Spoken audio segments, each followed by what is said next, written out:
Episode 51 of Shack Together. Sam Chandler's here. You know him, you love him. What a thrill. He tells us all about his short experience with Elden Ring Nightreign before we hop into a very, very controversial trivia segment. Play along at home, see how you do. Okay, story time. We've got a preview for Delta Force, reviews for Stories from Seoul, The Gun Dog, Like a Dragon, Pirate Yakuza in Hawaii, Warriors Abyss, and then it's on to news. Stories like Annapurna Interactive Showcase. We're going to be seeing that next week. Some sales numbers for Pacific Drive.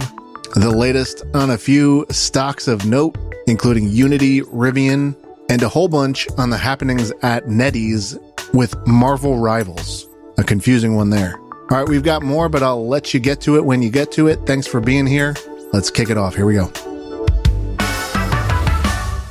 We spoke the other night, and you excitedly, but also kind of sheepishly side-eyed me, and you said, I think I got the cold open. So what happened 2 nights ago? So we cover food topics here a lot, right? And fast food. Yeah, go ahead. We like to eat. We're fans of eating food, right? It's not that crazy of a statement. Mm-hmm. And I was, just browsing the internet. I saw something that I took pause from. KFC is moving their headquarters from Kentucky to Texas. Wow. What the hell? That's weird. Yeah, that doesn't... I'm excited for TFC. That sounds good. TFC, yeah. See, no, nothing about that sounds good. Why would they do this? It's also kind of cute. Good, right? It's kind of cute that all along it was in Kentucky. Yeah. I would have assumed that was just like some brand, and like they're actually a Delaware corporation and like, I don't know, and they're all Canadian or something. No, most of the fat people food it was born in the Midwest. Like McDonald's, KFC, Burger King, Domino's, like some of our most iconic junk food places were born in the Midwest. And I consider Kentucky kind of close enough. But yeah, it was based in Louisville. I guess this is also part of a return to work order. 100 KFC employees are going to have to relocate to Texas. Wow. So I don't know. Wait, That's so rough. why? What's the cause here? I think they're just it's taxes. It's they're doing it. I guess they're consolidating corporate headquarters. They're going to have one in Plano, Texas, and the other is going to be in Irvine, California, which I can't think of a more expensive place to have a headquarters. Right. KFC, this is Yum Brands we're talking about, so they own KFC, Taco Bell, and Pizza Hut. Right. So apparently, and the Habit Burger and Grill. Mm-hmm. So they have Taco Bell and Habit are going to be located in Irvine, and KFC and Pizza Hut global teams are going to be in Plano, Texas. So I think this is more of a return to work order. The company does say they plan on maintaining the KFC Foundation offices in Louisville, and they plan on building a new flagship restaurant in their former hometown. So they're not like leaving, but they're taking their headquarters and they're moving it to Texas. Wow, a flagship KFC. So I know, you always say, Asif, all you ever do is say, Steve Jobs is rolling his grave or Dave Thomas or whatever. Do you think the Colonel would approve of this, Joe? Of course not. I'm just saying. Colonel Sanders is rolling in his grave, as is Norm Macdonald, who once played Colonel Sanders. That's on a right. Commercial. Yeah, you're right. He was good. He was so good as the Colonel. There were a few, but he was very good. Yeah, Reba McEntire. I think they tried Will Ferrell for a second. Yeah. And then lastly, before we move on, I just want, I feel like when I see these things on the internet, I'm just going to bring attention to them because I want people to eat them and tell me what they're like. Apparently, they're making Rice Krispie Treats ice cream sandwiches. Nice. Okay, I get good. behind that. Yeah. So, I don't know where these are. I believe they would be in your grocer's freezer aisle. I just want to let the internet know that we have a new thing that I think people should be on the lookout for. I like the sound of that. I do have a couple of food updates as well. Sure. Yeah. Okay, please. Now's the time. I mentioned the Post Malone Oreo cookie that I bought, and it came yesterday, which I don't know why it took that long, but it came yesterday. Demand. And it's pretty tasty. That's all. I mean, I don't know if I would buy it again, but shortbread cream flavor and salted caramel, and the price was right. So thank you, Wario64. I got $3 Oreos, limited edition, so that was nice. And then we went to Times Square because we're a bunch of tourists here and there, but we went to Times Square for a little staycation, and we went to the museum and the Museum of Natural History and to a little show. But we also passed by a Raising Cane's. There's a Raising Cane's in Manhattan? There's a Raising Cane's smack in Times Square, yeah. What is that? What's a Raisin? It's one of the many chicken places we have here in America, Sam. But this seems like it's a chicken fingers place, not chicken on the bone, right? Correct. It's a tenders. Wait, John, did you go to the one in Penn Station or the one on the curb? Well, I didn't go to any of them because I went to. It was the Times Square one, so I don't think it was Penn Station. No, it wasn't. It definitely wasn't Penn Station. Yeah, the Penn Station one's like underground. So you no. So this one was like out there, like in Times Square proper, next to like the M&M shop and the whatever. Yeah. But like, and I was like, you know what? We're gonna grab some chicken fingers and fries, and we're gonna check it out. Not for dinner, just like a nice, cute little, like fun little after hours snack. And the line was out of control. It was like at least 100 people online. Yeah, and we're talking about like 8:30, 9 p.m. on a. Well, I guess it was Saturday, so like I guess that's what it's going to be. But yeah, that's all. So it's just very popular. Did you end up getting it, or did you like say screw this line? No, didn't end up getting it. Yeah. The last time I was in New York, staying overnight, was before an early morning meeting, and that night I had Jollibee for the first time. And Jollibee is like a Philippine fried chicken joint that also launched in Times Square recently, or New York recently. And I know that we have a couple now in New Jersey, and that was pretty good. So that's my food update. Yeah. Post Malone cookies, 7 out of 10. Jollibee, I'll say, was a 6 out of 10, and Raising Cane's 0 out of 10 because I couldn't get there. Have you not had Raising Cane's before? Never had it. Wow, we've had it in Ohio for a while, and like it's right next to a Chick-fil-A. So like, oh, funny. Both of them have like lines, just circles in their parking lot, so it'll take you like a 20 minutes even in the drive-through at Raising Cane's here.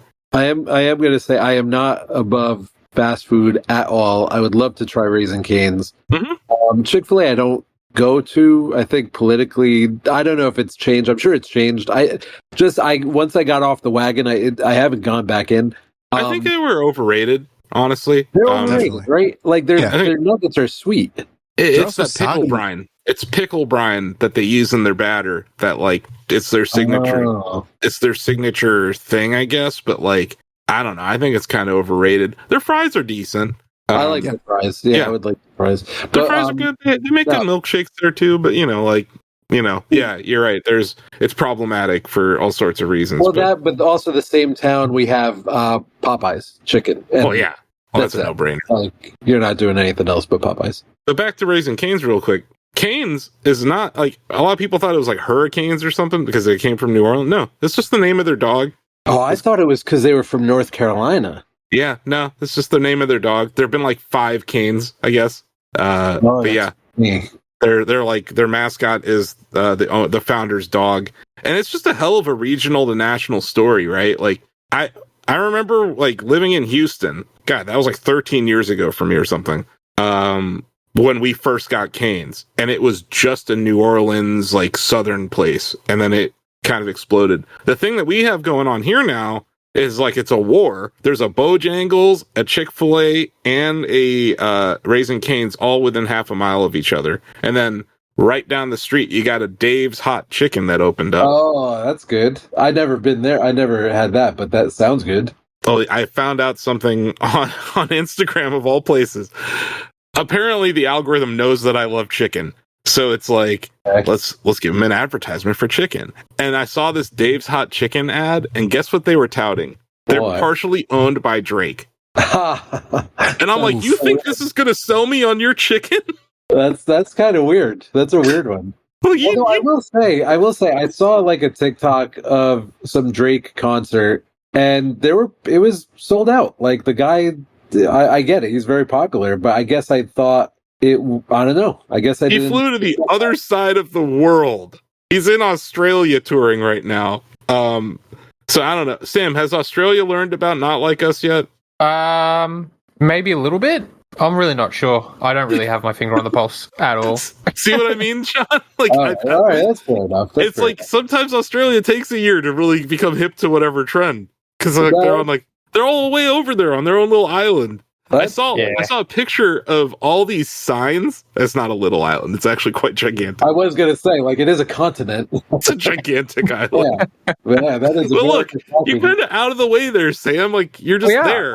We're all over here. We've got like 25 million people. We're small, mate. Yeah. So like Drake Trump is going to want to make you the 52nd state. Yeah, for real. But like Drake could show up there. Drake could show up there, and like half of the fans probably don't even know who Kendrick Lamar is, or don't watch American football, so they didn't see him get eviscerated at the halftime show. But I saw these signs, and everyone in the crowd was just asking Drake for money. Like, I saw that too. I don't know, man. This is rough. This is late stage capitalism. That was so sad. Like, very sad. They paid to see this man perform live, and all their signs were like, "Please help my mom. Please do that. Like, Jesus. I need this." I'm like, oh my god. I was like, that's rough. Yeah. And he was number one on Spotify for a whole day, and then Kendrick Lamar took over. Kendrick Lamar is the first, I think, male rapper to ever have 3 albums simultaneously on the Billboard Top 100 or something. People catching up, you know? It's hilarious. It's my new favorite genre of vertical video, John, is like older white people explaining the Kendrick Lamar Drake beef to other white people. Because like we all went through this, like hip hop heads, we all went through this like a year ago. So it's really funny seeing everyone catch up. Because like crazy. Kendrick's show was that good though, that it's like transcending cultures, and I think it's a good thing. But yeah, anyway, I don't know when Raising Cane's will make it to Australia, Sam, but it'll be a glorious moment. And their sauce is good, John. They got good sauce. They got like a secret sauce. All right, I'm down. I just won't wait an hour for chicken fingers, you know? No, it's crazy. You gotta go underground. It's rarely there's the rarely Penn Station one. Yeah. That's funny. Okay. That's cool though that they got multiple. That's huge for any business. When you're like planting your flag in Times Square, you've kind of made it, right? I would say, yeah, for sure. Good for them, and good for people who like chicken. But you know what? I might boycott Dave's Hot Chicken because bad for the chickens, but good horrible for the chickens. But it's been a rough year for chickens. It's true. Very bad for the chickens. It's been a real rough year for chickens out there. Oh, brother. I guess that's where we start the show. Yeah, that feels right.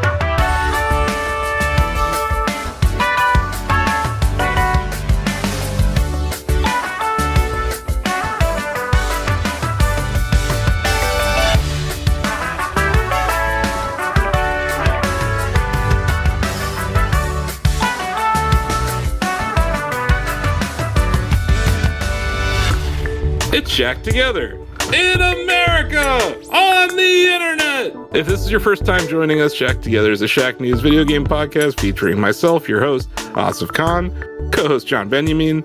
Hello. Our producer, Joe Stasio. Hello. And head of guides at Shack News, Sam Chandler. Hello. I have to present you every time. Thank you. I appreciate it. I bowed. A bow or a curtsy is usually required here when you're introed. I doff my cap to you, sir. I'm just going to start making up shit because that's the world we're in right now. Shack Together, fastest growing video game podcast in history? Mm-hmm. Yeah. The charts indicate that, yeah. Yeah. So, congratulations. This is episode 51, and we're going to get into it. We talk about video games here. We talk about fried chicken a lot. We do. It's a fried chicken and gaming podcast at this point.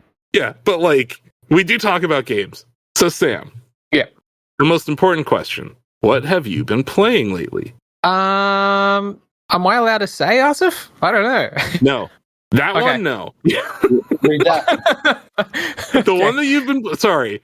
I just have to tell this happened with TJ last week. I'm just gonna have to tell my staff.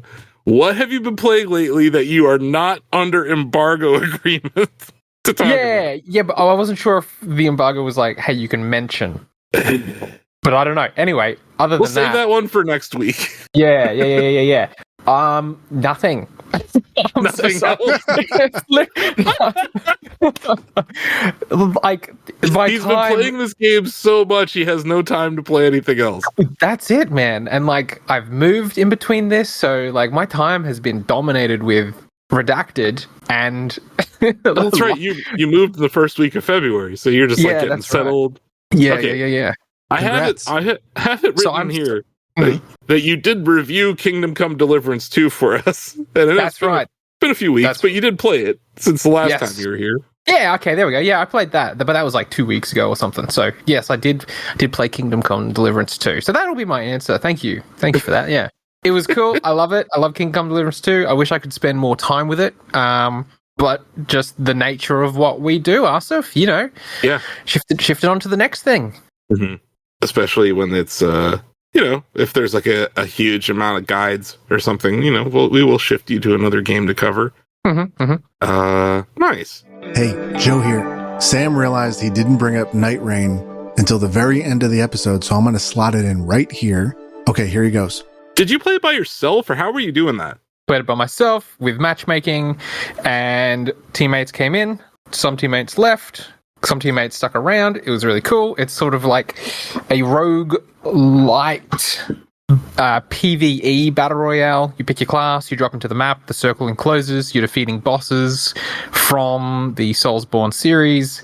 You are exploring There's a dungeons and circle castles closing? and collecting stuff. Yep. There's a battle royale formula to this? Yep. And I so did you get not realize shuffled that. into one central location where you fight the final boss of that day.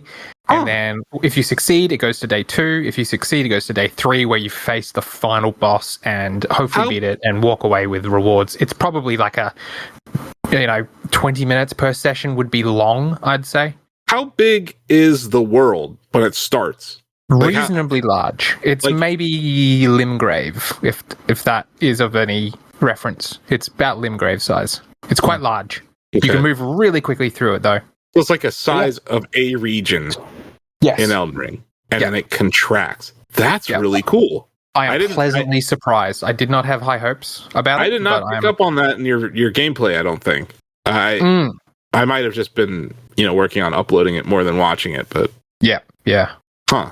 Interesting. Sorry, I forgot about that earlier. That was a closed network test. Correct. Is there another one coming anytime soon, or? I don't know. I hope so. It's coming out 30th of May, so I would Okay. hope that they would do a PC test. And you're out there in Australia. The game, how'd the game handle online? Was it okay? Handled Yeah. well. Yeah. Nice.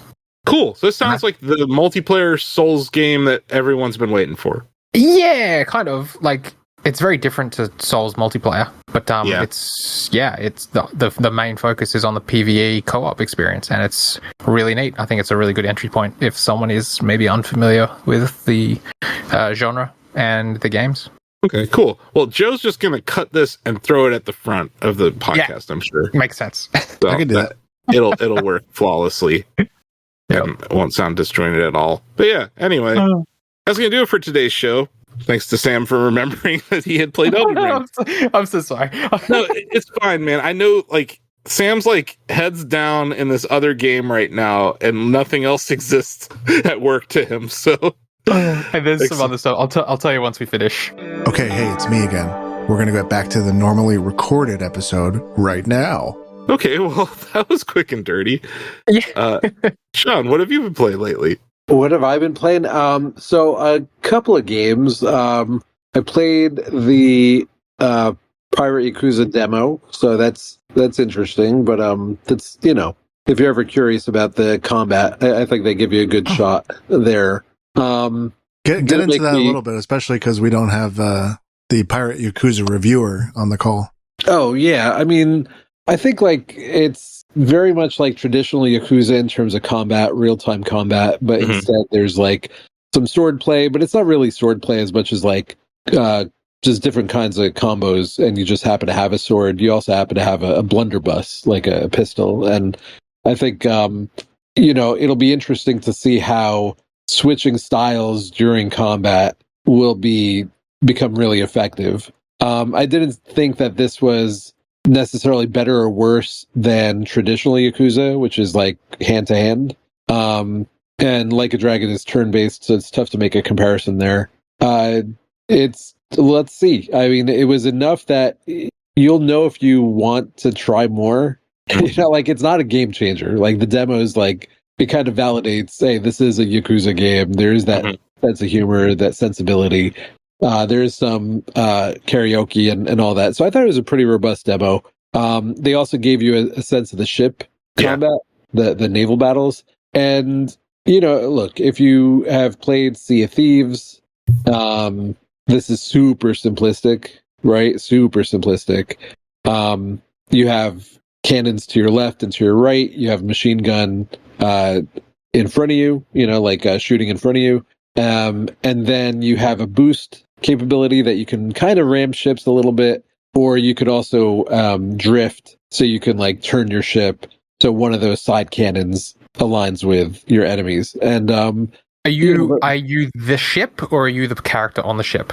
You know what I mean? Like, you're both. Yeah. So there's a way where you're controlling, by and large, you're controlling the ship. You're at the wheel of the ship or whatever, and you're controlling the ship. So the camera perspective is, you're seeing the ship, you're seeing your enemies out in the water. It's like this kind of stadium almost. It's not in the open seas. It's like more of a stadium thing. Yeah. But then if you want to, and I think this doesn't really, I didn't tackle this in the demo so much, but if things get a little bit crazy, you can go down to the ship view. You can become essentially Goro Majima, the main character, and then run around the actual ship trying to help people out, people who have been downed, your crewmates who have been downed, right? And you go there, you heal them up or whatever. I didn't really have to do that. So it was mainly ship to ship combat. And then once you like decimate a ship in front of you, they give you an option. It's probably an option you have to take. I always took the option to board that ship. And then it becomes more of a combat where, it's you as Goro, as Majima going against the enemy crewmates. And sometimes it's like 10 against 20, you and your shipmates against like 20 enemies or whatever. I mean, it's a demo, so it wasn't challenging really, but it gave you a good sense of the gameplay. I'm a collector type gamer. I like that kind of thing. I like the weird sense of humor. It's fun hearing some of the karaoke songs. They are very good. Like, I think they're corny, cheesy, but they're definitely earworms. I think all in all, it didn't make me necessarily more excited to play the full version, which comes out in, I think, literally like 5 hours. But, it didn't dissuade me. So I played that. Played a little bit of Gran Turismo 7, weirdly enough. Interesting. Yeah, I was just like, I kind of. Is that something that like the PS5 Pro enhances, or no? It does. It's supposed to, but I'll tell you, we hit peak fidelity. Yeah. With Forza Horizon like 2 or 1, and I really think that the cars look as good as they have for like a few years now. I think where we're at right now, John, since that like Forza Horizon 2 era, is just the lighting effects are getting better more than the textures are. So it's like, and it's so subtle. Yeah, it's really hard to know. It's so subtle. So I've only played just a little bit, so I haven't gotten to like weather effects and things like that. I think those will be impressive. I've seen some videos about that, which look good. I got into it because the PS5 Pro, it enhances this. The frame rate's amazing. The ray tracing. Yeah, you definitely, if you're looking for it, it's impressive. If you're not looking for it, does it really change your opinion? No. Does the game have fidelity and performance mode? It does, but like in resolution mode, it's 8K now as the option, which I don't have an 8K TV. Yeah, who has an 8K TV? Yeah, but I thought it was interesting because like prioritizing resolution is usually 4K, and then like frame rate goes down. Here, it's like prioritizing frame rate got you to 120 frames, and it was at 4K. So all you're doing is giving up 8K, which, like you said, nobody really has an 8K TV. That's interesting. Yeah, And super. that's not a game that they port over to PC like ever. I don't think so. And like, if you've ever played any Gran Turismo, including the very first one, it is the same style. That director knows what he's doing. He knows what he wants to do. It is the same, like, cars are immaculate. Car culture is immaculate. It is, whereas Forza Horizon is very fun and like action packed and, fireworks and all this stuff, crazy stuff happening. Gran Turismo keeps it to like a reverence of cars. And, that's okay. I don't think that's necessarily aging as well as we get further into, I hate saying like idiocracy or whatever, but like further into fireworks culture, short like bursts of entertainment. I don't think Gran Turismo is one of those series that really, that's like going with the times. Yeah, it feels almost antiquated. Yeah, I think you're dead right. Like, it's just, they have a formula. It's definitely time trial based. Like, it's that old school of racing, and it's definitely sim focused. And I just think Forza Horizon has nailed that like mix of both sim and arcade. Motorsport is definitely more of their sim racer, but I don't even know if we're going to get Motorsport anymore.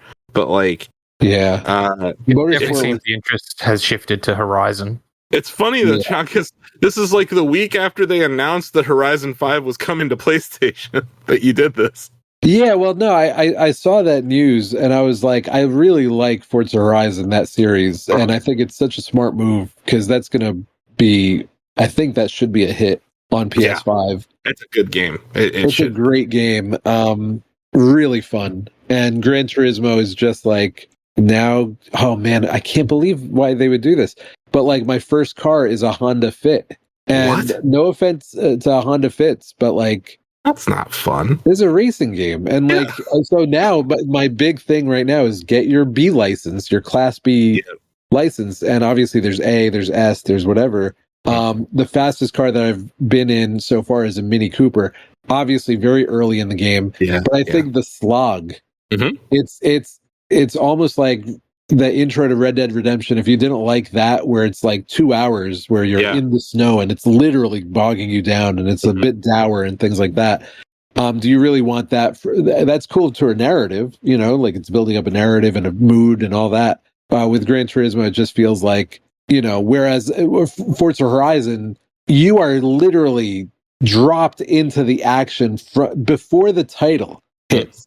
Yeah, you're dropped into action in the jungles, in the desert, in the like dust kicking up and cities and this and that. Intro sequence is so much fun. They're sick. Yeah. They're sick, and I just feel like that is a testament to what is it? Turn 17, turn 10, turn 10. Playground, I believe. Playground. My bad. Playground makes the Horizon. Okay. So yeah, I mean that's a testament to like that is some forward thinking series still. But anyway, Gran Turismo.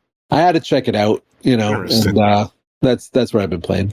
I just want to go back to Pirate Yakuza real quick. I haven't had a chance to play it, but I was editing and uploading gameplay for TJ, his preview. I'm gonna throw this out there. This studio should make a Crazy Taxi game, and I base it solely on the Crazy Eats mini game in Pirate. And I think Taxi. Yeah, they've had Crazy Taxi, or they've had like delivery mini games in the past too, but like. I was just watching it. I'm like, that's Crazy Taxi. They've had that before. They had that in Infinite Wealth. But even before that, they had the can collecting game, but then they had this Crazy Taxi like food delivery game. Yeah, just make a Crazy Taxi. Just do it. I'm digging this studio making the Virtua Fighter. Yeah, like that's a cool move. I think Sega's like just a very exciting publisher right now. They're executing extremely well. They won the best publisher award at the Shack News Awards last year. But yeah, like they're still really kind of crushing it. Yeah, and just from their IP standpoint too, like they're experimenting. They're doing that show, even though it's not that great. But like the Sonic movie's doing well for them. I mean, it's just a matter of like don't rush it, and I think there's a way to not rush it. and not be Nintendo, where it's going to take you, 3 years, 4 years, but Nintendo's going to make $1 billion every time they do it. Yeah. It feels like Sega, if they just take their time with their IP, it's such a cool little treasure trove. It's time for Space Channel 5.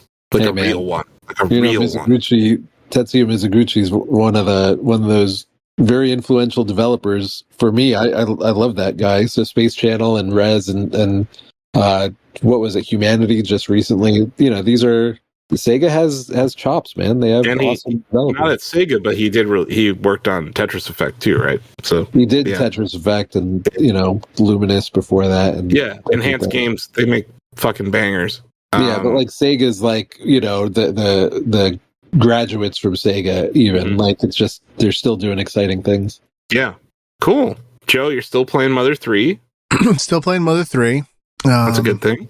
Yeah, a really remarkable development achievement. I understand why it is lauded, and this I guess it's everyone's like secret wish list for Nintendo Online, and I finally understand why, and that's that's very it's nice. It's nice to get it. So I think I have like another like 10-12 hours left or so. I'll give a quick update on what it plays like at this stage. I think I'm maybe 60% through. It is showing its age in that the training wheels are off a little bit. It's starting to tell you where to go via dialogue with, an NPC, right? There's no map marker or anything like that. There are map markers in the game, but in general, the thing that I'm being driven toward narratively is something I kind of have to remember. So like when I turn the Steam Deck on after a day of not playing, I'm like, what do I have to do? It's like, in that way, it's kind of showing its age a bit. And, you break Bowser's heart every time you say that you launched it on a Steam Deck. It's not my fault, Doug. No, I know. I'm just saying, like, he listens. He's out there. Of course he listens. And he's like, what? Joe's right. We're going to localize Mother 3. Can you imagine if they did that and they actually, like, I don't know, remade it, like gave it the whole Donkey Kong Country Returns HD treatment? It really would be taking a stance, because there are, an approximation. It's a pixel art and it's not really said, but and again, profanity and like sexual innuendo. They did release the Emio game last year. Like, that was a mature game. Was it mature in any controversial kind of way, though? No, but violent. Yeah. Like that, not very Nintendo-like. I don't know. Yeah, you're right. It's definitely, this is not the Nintendo that shipped Conker's Bad Fur Day, but it can be. It certainly can be. I would love if... I feel like that the whole like family-friendly Nintendo thing, yes, it's true, but the Switch is home to all sorts of violent shit. And like, I think different things. You look at what they did, wasn't it Paper Mario last year had I think it was either a non-binary character or a trans character? I don't remember that, but if you're right, then that would give me a little more hope that there's some possibility here. Violence is one example. I don't know that Nintendo publishing a violent game would strike me as strange so much as anything that's kind of like politically sensitive. Here, I'm going to drop an image in our Discord for you guys. This is Vivian from Paper Mario, the 1,000-Year Door. And there's this line where she says, "Truth is, it took me a while to realize I was their sister, not their brother. Now their usual bullying feels heavier." Is that in any way different from the GameCube release? I think they just made it clearer. But I recall, I think they even won an award for this from GLAAD or something. So I think it's slightly different. But my point is that I don't think Nintendo's afraid of that. If they're right. Like, if there's a trans character in a game, I don't think that's gonna be a deal breaker. I hope you're right. It is just like a series of political paper cuts, as it were. I don't think it's none of the things that I've encountered are even necessarily handled in poor taste or anything. It just strikes me as something that Nintendo would have to feel comfortable taking a stance on a divisive issue, even if they have taken the understanding stance, taken the righteous stance. The way companies like to take no stance traditionally, sure, when possible. Yeah. I understand what you're saying. Interesting. So, but yeah, just to, TLDR, fascinating. Just like a fascinating little history lesson, if nothing else. But it is more than just that. Like, it is fascinating in terms of like game preservation for all the reasons mentioned, but it is so fun too. And the music's fantastic. And the art's really good for what it is, right? For GBA standards. Mm-hmm. Yeah, if anyone has the means and inkling of interest, I would definitely recommend it. I think it's, it's a work of art in its way. Joe, yeah. I wanted to. Can you refresh my memory? Because I can't recall. Did you finish Half-Life 2? No, I didn't. I think I played 4 hours of Half-Life 2, something like that. Okay, so not enough. Gotcha. Oh, Sam, did you not listen to last week's episode? I can't remember. It's been a week. We have a new segment coming up. What game? What beloved game series? Yeah, does Joe hate? So, okay. Yeah, it's okay. Joe discovered the Onimusha series. He's very excited about it. Yeah. Oh yeah. So yeah. Well, anyway, Asif, what have you been playing? Okay, I'm gonna try to go through this quickly. Balatro. I play that game a lot, but today's the anniversary of its launch. Hey! Wow! Happy birthday! Yeah. Did it? You know what I got? I got a Joker that gives you a two multiplier each time that you have over $5, and then literally the next hand, it was a boss that every card you play subtracts $1 from your hand. And I was like, that's a nice fuck you from the game to celebrate its anniversary. Like, I was on the 7 out of 8 blind too, so it's just it was frustrating. So, I love that game. It's frustrating as hell. It's an excellent mobile game. I don't even consider playing it on my console or my PC anymore. So yeah, I play it a lot. It is my favorite mobile game out right now. So I'm still playing that. I played a racing game called Tokyo Xtreme Racer. This is an interesting game, guys. Apparently it's like a reboot of a Dreamcast era franchise, which is interesting in itself. I'm playing it. I believe it's early access on Steam right now. Yes. I don't know if it's been deck verified. Yeah, it's unknown deck support right now, Joe. But I think it's cool. It's like it's kind of an open world style, and then the way that you challenge racers is like kind of by crashing into them, and then it just jumps you like straight into the race, which I think is pretty cool. So yeah, I'm digging it. I need to play it a little bit more, but the things that you want in a racing game, that the gameplay mechanics, obviously acceleration and the turning and all that, it feels good, right? Nice. It feels good with a controller. I don't know about people who are into like steering wheels and all that stuff. I'm not sure what it supports on that front, but it's for an like arcade. a regular. What's like an analog? Like John brought up Project Gotham earlier. Like, It's like Burnout? Like what's the... It's like Burnout with less crazy crash physics and animations. I would say it's a more focused on racing kind of thing. And yeah, it's like you're driving around Tokyo in these like set piece kind of areas. Yeah, it's pretty neat.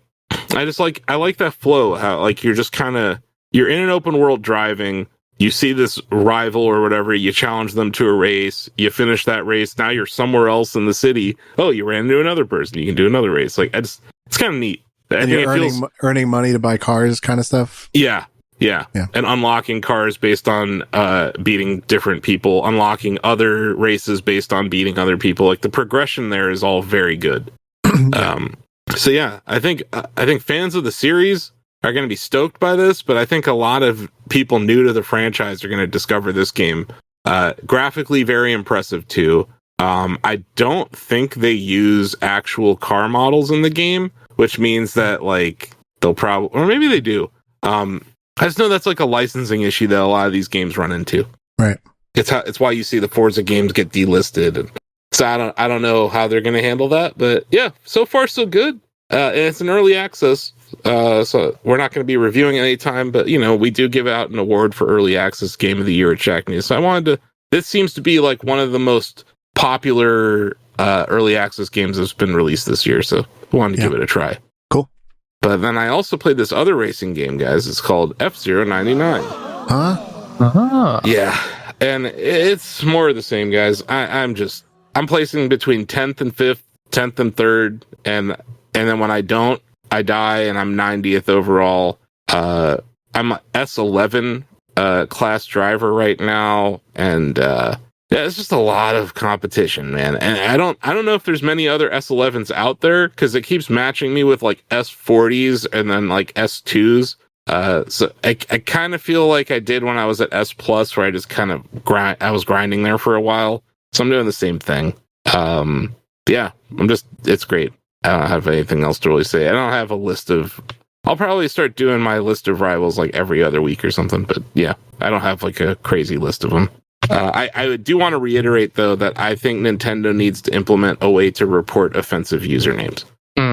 Because yeah, I saw another racial epithet as a username, and you can't report it. There's no way to report anyone. That should just be like a standard for any online experience game. Like, forget online experience. It should be a standard for these online platforms. You know, like yeah, exactly. PlayStation Network, Xbox, and Xbox Live, or whatever the hell they call it now, and Nintendo Switch Online. Like these should be system wide, not game specific. In my opinion, if you're talking about a network that you're hosting, yeah, I think it shouldn't be. The idea that these are game specific, it bothers me. But then I did even a deeper dive in it, and I'm like, that racial slur is also someone's name in another culture. So I could see how the auto mod may not have detected it or something. But anyway, gotcha. It's something I'm actually going to talk to Nintendo about because they're on the verge of this next platform. Like, man, that would be a nice quality of life feature to add. I don't think it would be too expensive. But yeah, I played more Mario Maker. I'm trying to beat Ozzy's level still. It's very hard. And yeah, I think that'll. Awesome. I've got a question. Yeah. Now, forgive me if this has been mentioned, but Disco Elysium? I have not played it in the last 2 weeks, Sam. Okay. Fair enough. I thought that might be the last. I told you. Yeah. I don't know if you were on when I was talking about it, but I got to the lose condition of the game. One of the lose conditions? Yes. Okay. At the crime scene, I got to the crime scene with the body and stuff. Yeah. And apparently I threw up at the wrong time, and I lost the game because of that. Yeah. Hold it together, detective. I'm not saying that was deflating or anything, but it made me be like, okay, well, mate, you did better than me on my first attempt. On my first attempt, I tried to grab my tie off of the ceiling fan as it was still on, and my detective had a heart attack and died. Okay. Well, I feel a little bit better now. So I obviously laughed, restarted, and I was like, I'm going to try that. No, look, maybe Sam, later. It's not that I dislike the game at all. I actually like it quite a bit. I think the story's great. I don't know if you've noticed, we've been uploading a lot of videos on Shack News platforms. Oh, yeah. So I do a lot of that. If you saw any of our Xenoblade coverage, I was uploading that stuff. So when I could be using my computer to play Disco Elysium, I've been using it to upload videos for Shack News, and that really took away a lot of my time. Here's the complete no spoiler Disco Elysium you can't die tip. Mm-hmm. Find the plastic bag. It's not hard to find. Pick up all the garbage on the street, all the recycling on the street. Go to the Quickie Mart. Go to the Freet. That's it. Get your money for said recycling. Get your real. And stock up. Yeah, sorry. Get your real and stock up on all your necessary drugs so you don't vomit and die. Yeah. And so you don't take unreasonable morale damage. Yes. So can you improve your morale by taking some sort of consumable? Absolutely. Okay. Yes, you refill your morale, but you also, as your character progresses, you also have a larger pool of morale potentially, depending on how you build your character. I got to this door that had a intercom that I thought was pretty interesting. Yeah, I don't know. It's a cool game. I'll get back to it. It's just, yeah, Just don't wait too long, because then Alright. you won't remember anything. We got to do our spoiler cast about it. No, I know. I'll get to it. It's just There's a lot. There's a if lot you happening. could get It's a Shaq lot. News to stop sending me videos to upload, I'll see what I can do. that would be But the great. people need Then their on Sonic. top of that, like even if everyone stopped, I'm still just capturing trailers and uploading them for Shaq News. So it's just a lot. My workflow makes it hard to sit at my computer more and play a game. Yeah. Because like in the hour of game time that I have, like it's a miracle I tried Tokyo Extreme Racer, and I like have keep driving on my wish list. You know, the game that TJ mentioned last week. Like I want to play that. I just didn't get around to it. And That's then, cool. of course, I have this interview that I'm doing about an hour after we wrap up this podcast. So I had to play that game today. And yeah, that took up all my time. So oddly enough, it's also a kind of a narrative clicky sort of game. I don't know if anyone would like it, but I'll talk about it next week when I can. This is going to sound random. I did play Bubbletron, and Bubbletron let me know that it's Rihanna's birthday today. So shout out to Rihanna. It's also Charles Barkley's birthday, and it's the 32nd anniversary of the release of Star Fox. So there you go. Oh, nice. What a special day. Yeah. Kind of Happy a banger birthday day. and happy anniversaries. Congratulations, Yeah. everybody. And Yeah. who doesn't love Charles Barkley? Yeah. Good job, Rihanna. Yeah. And Rihanna. What are we talking about? All right, we'll be right back.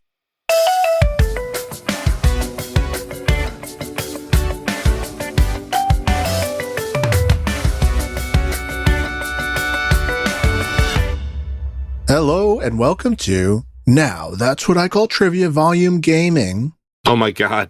Like now that's what I call music, but for games. Yes, and the only thing I'm really trying to communicate with this silly title is this is what's happening right now in terms of topics. And by right now, I mean on shacknews.com in the past 6 days. Oh, okay. I thought you meant like right now, like Van Halen. No, that's not what I meant. But That was a that's Pepsi good, ad. that's a good Right idea, here. Right now. No, not that. Right here. Okay. That's Fatboy Slim, right? I think, is it?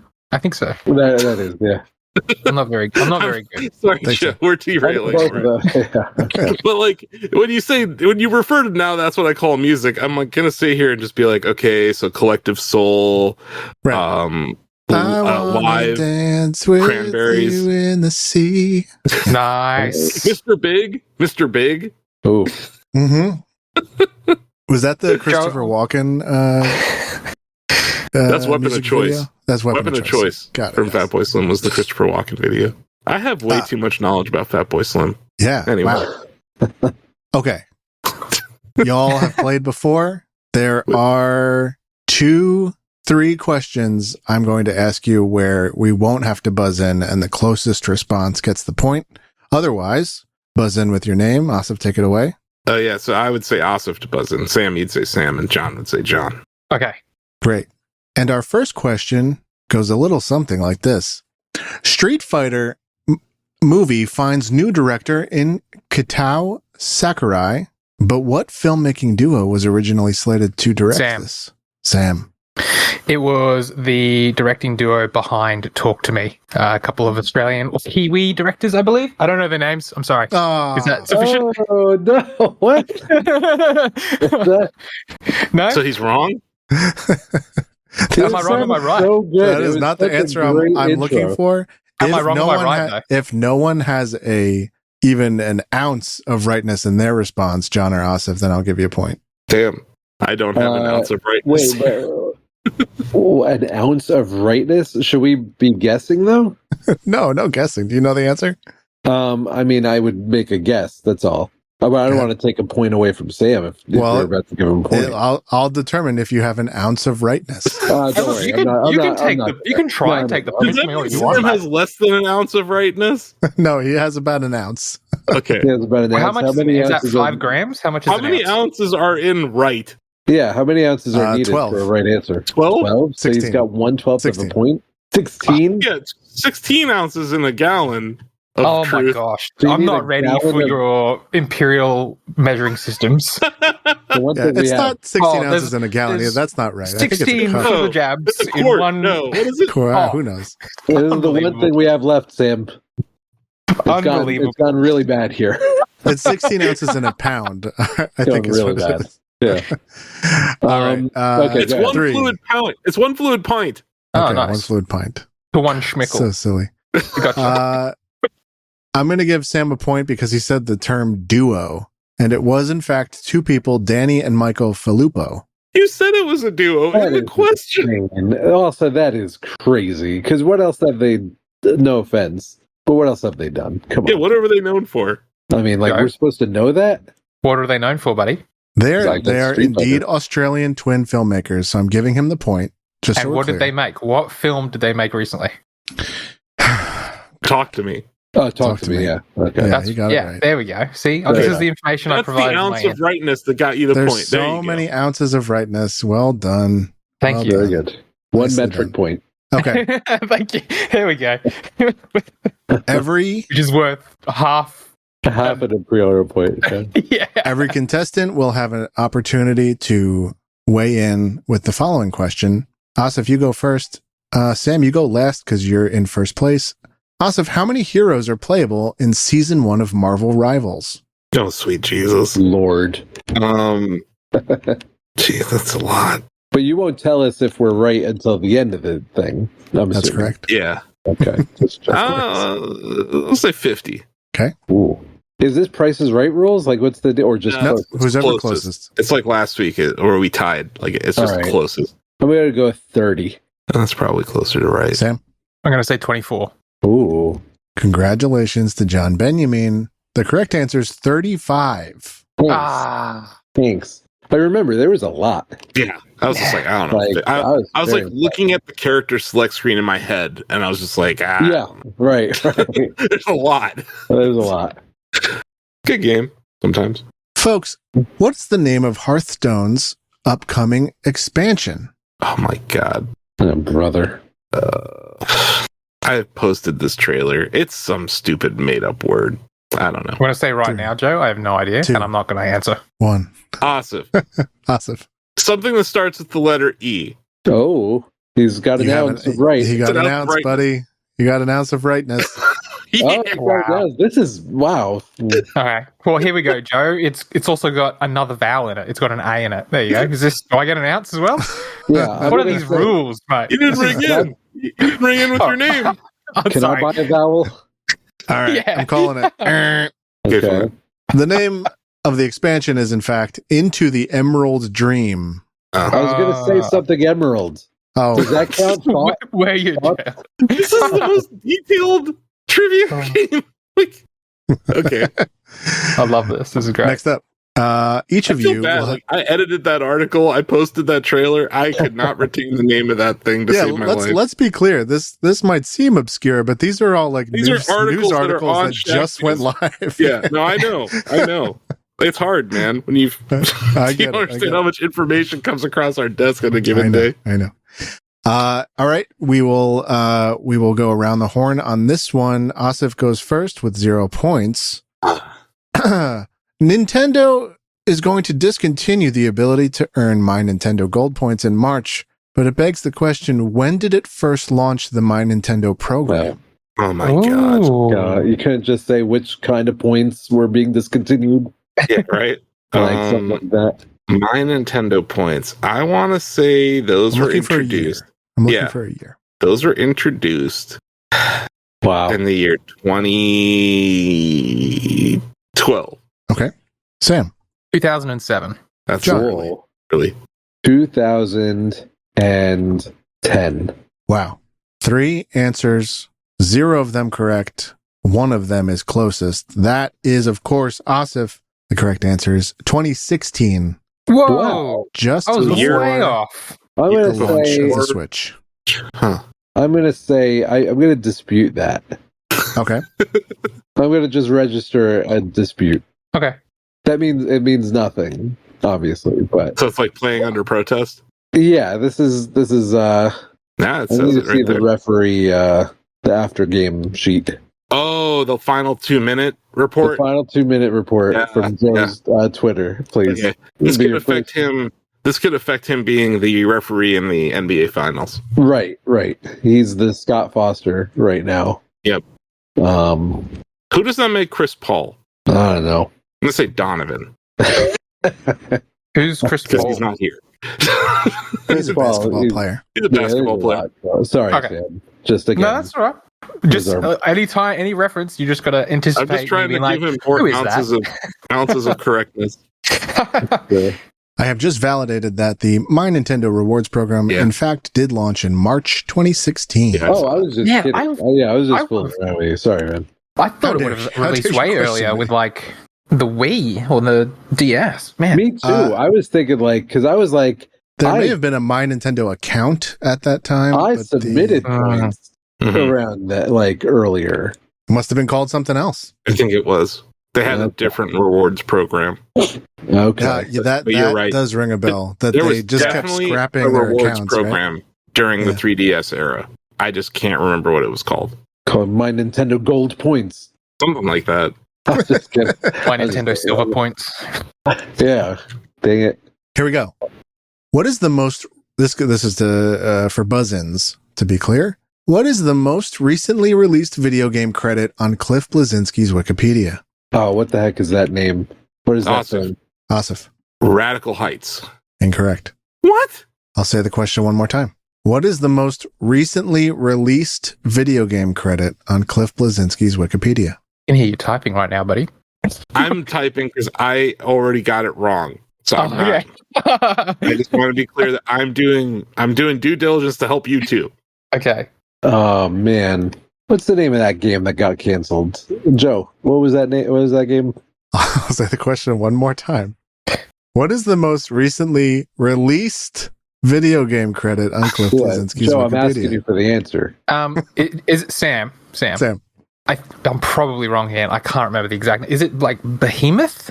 Incorrect. Ooh. No. Is that correct? Incorrect. Oh. Since we're just doling out points, does it begin with an S? Okay. Joe? No, it does not. Is it two Kiwi directors? Dang it.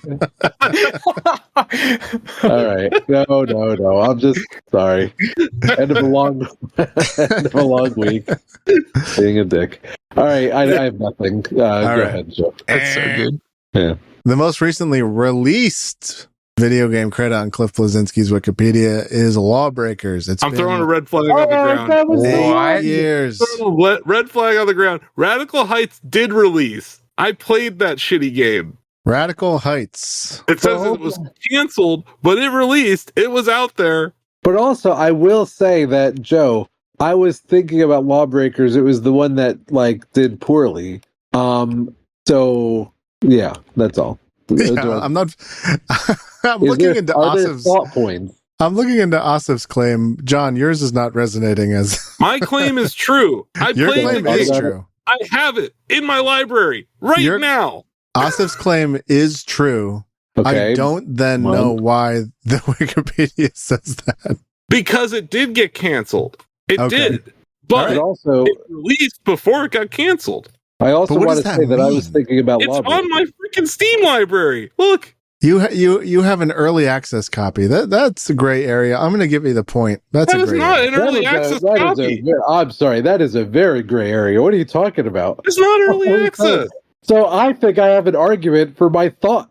I just forgot the name of the game, but I had it. This game never came out by the looks of it. It never came out. It never came out. Beta. Look where it is in my library, you guys. It's in between you have a pre-release copy. What the fuck is QWAR, by the way? That's I have a 64 DD. It doesn't make Mario Paint 64 a valid. Of course it's valid.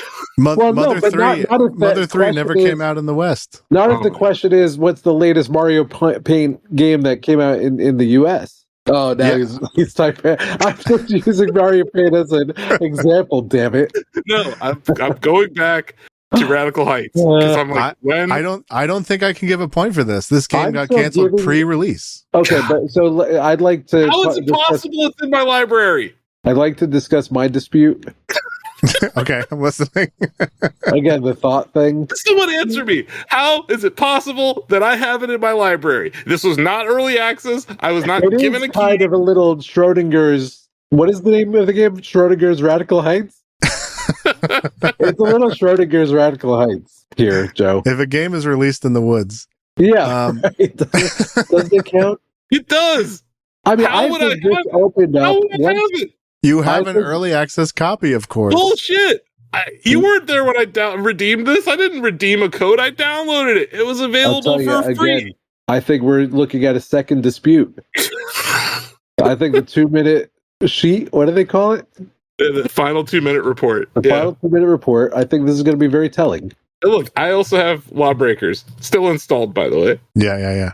I was thinking about Lawbreakers, so I'm still asserting I am owed a point.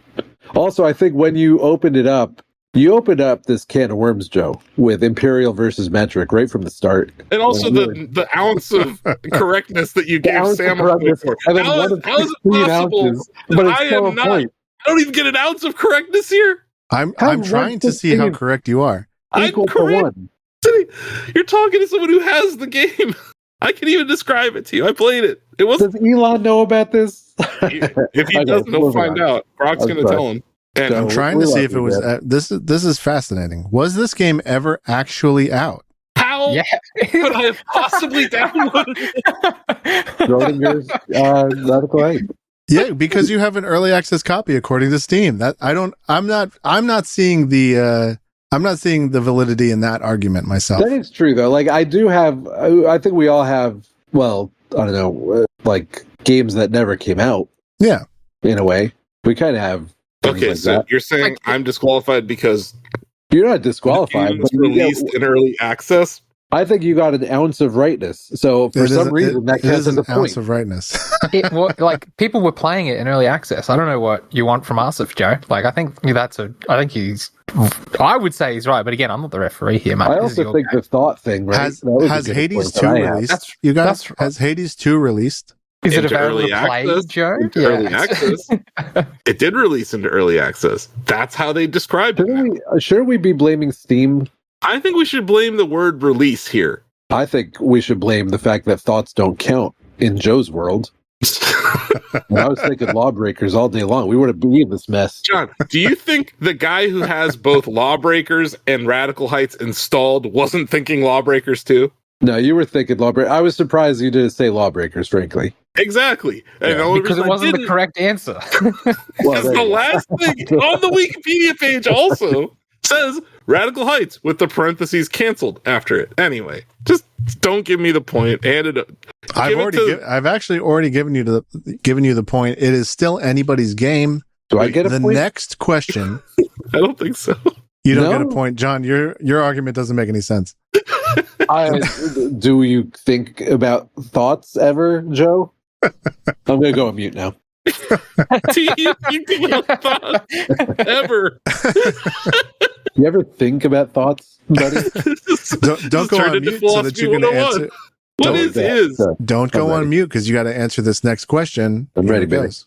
If anybody gets this, it is very gettable. Oh, But gosh. based on how this has gone, whew. With the Annapurna Games Showcase coming up, I ask you, what is the publisher's most recently released title? Sam, Sam, it is. Oh, 3, 2. it's not Life is Strange. It's like off the No. record. Tape 1. Incorrect. No. Asif. Asif, Lost Record? incorrect. I know Sam and I both read the review. Yeah. I'm not going to guess. We'll smother this one. This is rough. 3, I'm thinking about it though. 2. Yeah, I'm thinking. Me One. too. Well, I yeah. think I know. Does anyone want to hazard a guess before I do? No, we want to use our thoughts as an argument later once you tell us we're wrong. Yeah, God damn it. Lost Records Bloom and Rage is a Don't Nod developed and published game. Oh. The most recently released Annapurna game is a title called Flock. Oh, End of last year. Oh, I played that. There you go. It could have been you, John. Well, I mean, I played it, so That's cool. I think it should be me. that's a Should cool be. game. Yeah, do I get Everybody will have it? Playing it? you don't get half a point, but you do get an ounce of rightness. Right. 3 opportunities to chime in here. Asif goes last because he's in first place. John, I What? ask you, to date, how many players have played Marvel Rivals according to NetEase? How many players have played it? Yep. Oh, brother. So we're going with a PR thing? It was No, gonna- it's okay. It's okay. it was actually announced on their financial report, John. Oh, brother. Okay, I'll say let's say 50 million. Sam? That's a lot. I was going to say 50 million, but I'll go 40 million. Asif. I can't get this right. It's impossible Why? because Sam nailed it. Oh. So I don't know. $1, Bob. What are you talking about? I can't get it right. It's 40 million. There's no 40 exclusivity. million and one. There's There's no answer. exclusivity on rightness. All right, let's hear it. Let's hear it. What's the What? Wow, we really are in Trump's America. There's no exclusivity on rightness. Well, let's hear it. The correct answer is 40 million. Yes. 40 million players. Oh, dude. I just don't understand. Oh, I don't so you're saying understand why I could have Asif said bowed 40 out. million? Are you saying I could have also said 40 million? I don't know Well, why. I didn't write the story.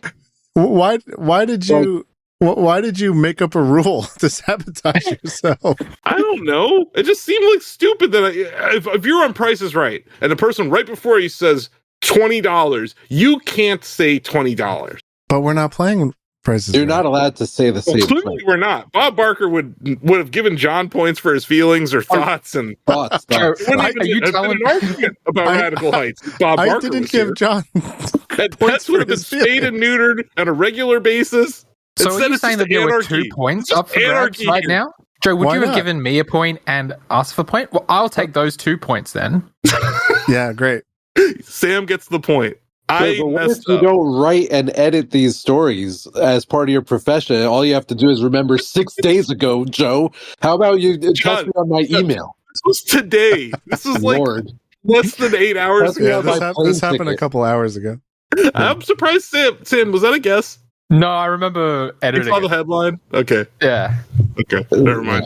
But yeah, But this that's question is about what my breakfast at Dice. seriously. What did you have for breakfast at Dice? I Probably skipped not- breakfast. Probably not eggs. Not eggs. No, that's too pricey for me. Vegas eggs too. Probably like $80. no. Ostrich eggs. The final question We love you, Joe. is Avowed good? John. Awesome. That was neck and neck. You both got a chance. But I my latency. Go for it. You go first. Because I can just copy your answer if I like it. Is Avowed good? Yeah, sure. Okay. That's a good answer. Yeah. That's a What? good answer, Good Joe. answer. Good answer. Joe's I'm also good gonna answer. say. I'm also gonna say yeah. Can I say Survey yes says. as well? What is this question? But I Yes, said, it is yeah, good. sure. There's nuance. Oh, Joe. And- Okay. And Yeah. that concludes. Now that's what I call Trivia Volume Gaming. A true shit show. As Oh far my as gosh. trivia I mean, goes. this is not. This is Where- the word. I I don't know if we've and ever. also, why do we stop at 6 questions? What's that? We stopped at 6 or 7 questions. Like, what kind Yeah, of trivia? it's a short round. Hey, but it also took us half an hour. So Well, the disputes. Yeah, the 5-minute debate per question. debate. Yeah. the final tally. Did anyone Wait, win? who won the last question? Did we all get All that of last us. one right? Yeah, y'all got said that right. yeah, sure. Asif said yeah, and Sam said yes. Those are 3 distinct answers. I'm going to file another There's petition. no exclusivity to rightness. If I had to, that's right. I'm If gonna I file had to another give, petition. if I had to give like a weighted response to those answers, I would say If you John is had- most right. Yeah, because it's sure. It's good. Yeah. See the intonation. It's the He's like, intonation. guys, this is a very smart answer. Okay, because yeah, sure, it's good. Sure, Have you played it? What? I downloaded it, but I read like a couple of reviews, Yeah, one of and the reviews are pretty glowing. it's not like yes. What Like do you mean? Sam, Yeah, so sure. It's a maybe 9 out done. of 10 at Shack News. No. Come on It's now. a 9 out of That's a 10 in yes. Shack News. But look. Okay, I'm not going to go into anything about ratings and scales and scores. But did IGN give it an 8? 6. Or am I wrong? I have. Oh, I give IGN it a got 6. give it a 6. So all I'm saying is like, yeah, You're sure. going to use because- the IGN We're gonna- review. Are they the No, gold no, no, standard? no. What is No, this? excuse me. No. If Shack News is 9, but also across the board we're talking 9s, then is Avowed good? Yes. Right? If I'm thinking IGN's score is right at 6 out of 10, then I'd say no. But I said, yeah, sure, because, Shaq News gave it a 9. IGN gave it a 6. Oh, yeah, sure. I agree with Shaq by and large. But I can't say yes definitively or yeah definitively because it's not across the board avowed being, I mean, very well accepted here. I'm looking at Metacritic here, 81. I'm looking at OpenCritic here, sure. 80, 81, 85%. Yeah, sure. 85% is yeah, sure. I just want to clarify something. I take clarify something. IGN did not give this a 6. IGN gave it a 7. GameSpot gave it a 6. I got my large platforms mixed up. And IGN 7 is the least committal review score possible. Then absolutely, this is not a yes about is good. You have to give a little bit of credence to some pretty big publications there alongside Shaq. But I said yeah. Yeah, but yeah is more of an 8, I'll say. Yes, that's why the average the Shaq News and the IGN review, you get a yeah. I say at 85, you're at a yeah, sure. Yeah, sure. I want my point, baby. Okay, go. Yeah, 85, who wins? That's like a distinction in university. What do you? Huge distinction. If we're all, we've all been content creators and writers and whatnot. This is very important. And Joe wouldn't throw out a willy-nilly question. This is not like Joe. Not after this well-designed trivia game. Mate, an 85 is like a high distinction at uni, which is the top mark. And then 85 is, yeah, sure. 95? It's yes, absolutely. I'm with you, Sam. 95, you're yes. No. A 95, it's absolutely. That's great. It's not good. A 95 is yes or absolutely sure. I would say yeah. But I'm saying, yeah, sure, 9. 85, 90, you're, yeah, sure. It's very good. It's good. I think English is failing us at this moment. I think it's got to be a regional thing. Just trying to declare the winner. With 3 points, we have dual winners in Asif Khan, Sam Chandler. Oh, you son of a... Let me go on mute. Coming in second place get a point for thinking about Lawbreakers. Because no one thinks about that game. Asif, thank you. I appreciate you. No one thinks about Lawbreakers. John deserves a point. Yeah, I was thinking... I had the logo in my head.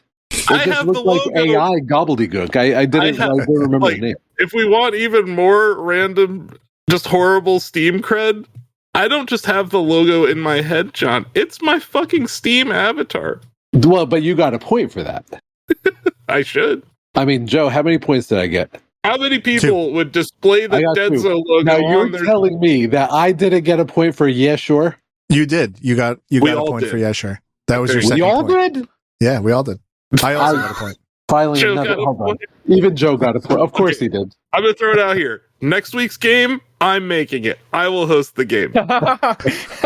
This isn't because of this. I had already talked to Joe about this. This is pre-planned. Although it's not because of the outcome of this game. It does feel like it's because of this. It's not. It's not at all. No. It feels like serendipity, though, for sure.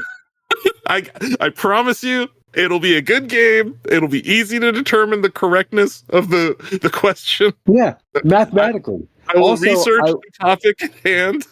I'm very well aware that I am in a position where I'm just sitting here enjoying a game that was crafted by Joe, and I appreciate that. And I'm making noise here, but I'm not the one doing the work. So I appreciate you, Joe. And I think the key here is that someday we're gonna get another. Now that's what I call Trivia Volume Gaming 2, and it's gonna be a banger. That's all I got to say. But more than 7 questions. I mean, I'll tell you. That's what I call music. One of them, I'll tell you. You got 3 disputes on 7 questions, Joe. That is a ratio. I'm just saying, Volume 16, and now that's what I call music. Is better than Volume 4. It just takes time for a series to gel. Anyway, great game, Joe. Appreciate it. Great. Uh-huh. I know it sounds hypocritical to be I'm just shocked that I won. I played complete crap. I mean, you and I both, we are shocked that the scoring here. That last question, though, Joe. What was that? Oh, it was a non-question. It didn't affect the game at all. Yeah, no shit. But it should have. What the heck kind of phoning in? Oh my gosh. My gosh. You know what? This is like the NBA All-Star weekend of trivia games. That's right. That's right. And now we don't have Wembanyama anymore.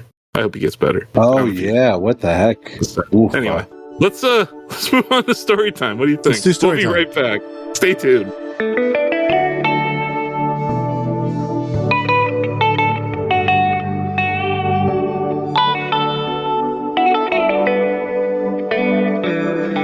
Welcome to story time. Wow, what a game that was.